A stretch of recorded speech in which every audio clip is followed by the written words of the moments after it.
সফল কে আর অক্ষম কে? কোন ব্যক্তি সফল আর কোন ব্যক্তি ক্ষতিগ্রস্ত দুই দলে বিভক্ত করেছে। এক দল হচ্ছে সফল আর এক দল হচ্ছে অক্ষম। আসসালামু আলাইকুম ওয়া রাহমাতুল্লাহি ওয়া বারাকাতুহু। আপনাদের সামনে আজ একটি গুরুত্বপূর্ণ বিষয় তুলে ধরব, তাই ভিডিওটা টানাটানি না করে সম্পূর্ণ দেখবেন। আল্লাহর নবী সাল্লাল্লাহু তাআলা আলাইহি ওয়াসাল্লাম এক হাদিসে মানুষকে দুই দলে বিভক্ত করেছে। এক দল হচ্ছে সফল আর এক দল হচ্ছে অক্ষম। তো সফল কে আর অক্ষম কে? কোন ব্যক্তি সফল আর কোন ব্যক্তি ক্ষতিগ্রস্ত?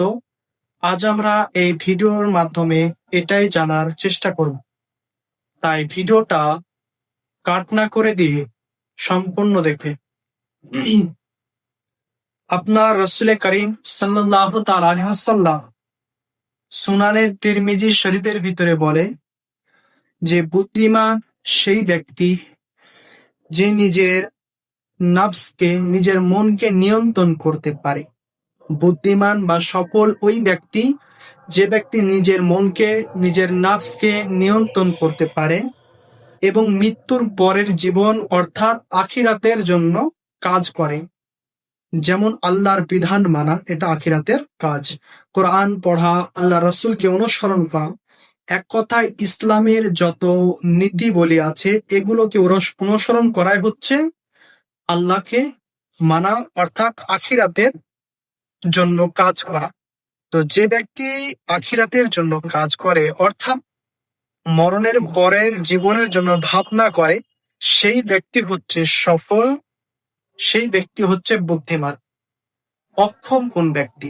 কোন ব্যক্তি ক্ষতিগ্রস্ত? ক্ষতিগ্রস্ত ব্যক্তির ব্যাপারে বলেছেন আল্লাহ রসুল, অক্ষম ওই ব্যক্তি যে নফসের অনুসরণ করে তারপর আল্লাহর কাছে আশা করে।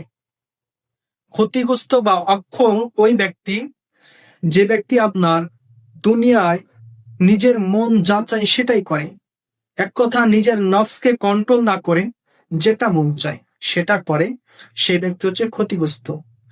আপনার আল্লাহর বিধান আছে, নামাজ আছে, এগুলোকে ছেড়ে দিয়ে যে ব্যক্তি দুনিয়া লোভে পাগল হয়ে যায় ওই ব্যক্তি হচ্ছে অক্ষম অর্থাৎ ক্ষতিগ্রস্ত। আমি প্রথমে বলেছিলাম যে দুই দল হিসাবে জানাব, দুই দল, এক দল হচ্ছে সফল আর এক দল হচ্ছে ক্ষতিগ্রস্ত। তো সফল কোন ব্যক্তি আপনারা বুঝতে পেরেছেন, এবং ক্ষতিগ্রস্ত ওই ব্যক্তি যে ব্যক্তি আপনার আল্লাহর বিধানকে না মেনে, আল্লাহর কোরআন মতে নিজেকে পরিচালিত না করে নিজের মনের মতো নিজেকে পরিচালিত করা, ওই ব্যক্তি হচ্ছে সব থেকে ক্ষতিগ্রস্ত ব্যক্তি।